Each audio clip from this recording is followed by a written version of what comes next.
après avoir parlé des téléphones portables, qui ne sont pas à proprement parler des appareils photo, en tout cas pas dans le sens qualitatif de la photo, ou de la photographie, on va parler d'appareils photo que j'aime beaucoup, les compacts numériques. J'adore les compacts, même si j'ai beaucoup testé au début des années 2000, quand ils sont apparus contre la mauvaise qualité d'image et surtout les temps de latence, où il fallait une seconde entre le moment où on appuyait sur le déclencheur et le moment où la photo était prise. Tout ça c'est fini, et maintenant dans le moindre compact numérique, on a une qualité d'image tout simplement bluffante. Je ne vais pas trop parler du côté technique de l'appareil photo, dans le sens le zoom, l'ouverture, les différents éléments. Tout ça, j'en ai parlé déjà dans le cours sur la photo numérique en général. Je vous invite à le consulter si vous ne l'avez pas déjà fait. Je vais juste mettre en avant les avantages et les inconvénients de ce type d'appareil. Le principal avantage du compact numérique, comme son nom l'indique, c'est qu'il est compact. Il est tout petit. Alors j'en ai pas un sous la main pour vous montrer, mais de nos jours, les vraiment ultra mini compacts sont guère plus gros qu'un téléphone portable. C'est un avantage énorme dans le sens où vous pouvez l'avoir souvent pas très loin dans un sac à main pour les filles. Et ça, c'est un énorme avantage. Le second plus gros avantage, c'est la qualité d'image. Tout simplement, c'est juste bluffant. On a des très bons capteurs derrière des très bonnes optiques. Il faut parfois un petit peu choisir, un peu trier. Tous ne sont pas équivalents.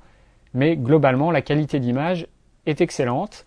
On a vu il y a quelques temps sur le net des blind tests, des tests en aveugle, où on montrait des photos, deux photos, l'une faite avec un compact numérique, l'autre avec un appareil photo de type réflexe et un objectif de qualité.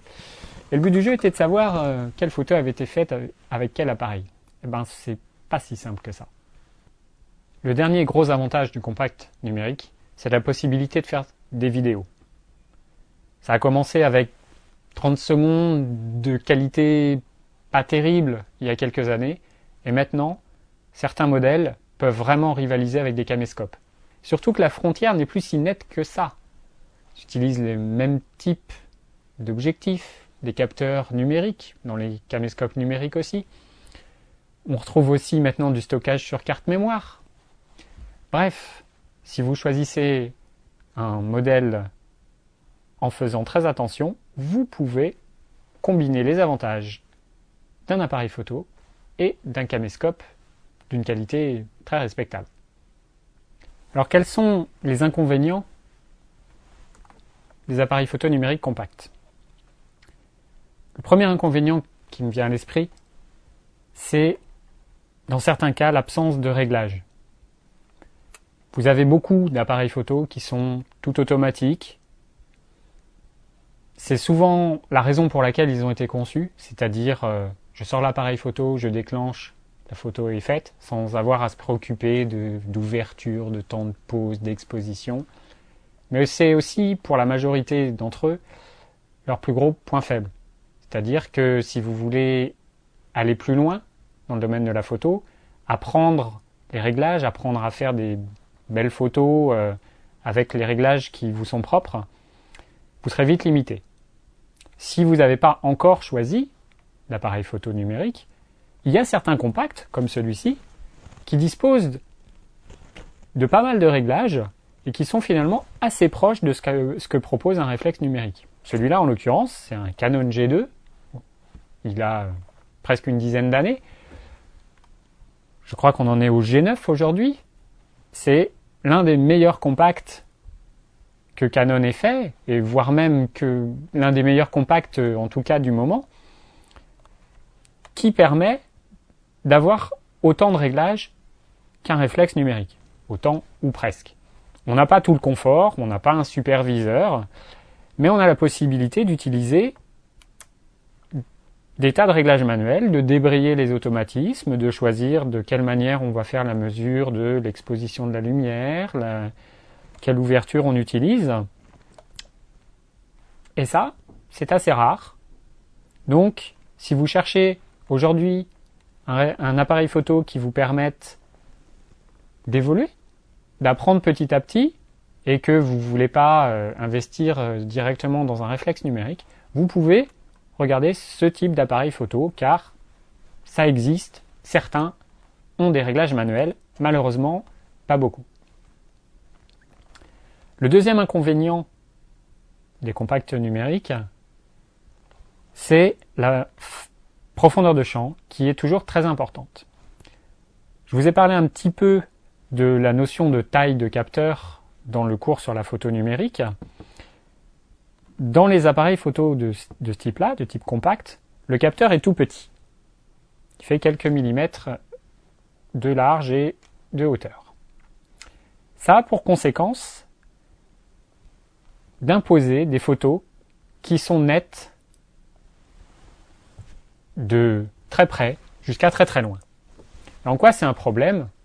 Par exemple, si vous aimez les portraits, ce qui fait un portrait un petit peu spécial et ce qui le rend agréable à voir, c'est le fait que la zone sur laquelle vous faites la mise au point, le visage, les yeux même idéalement, est nette et le fond derrière est flou.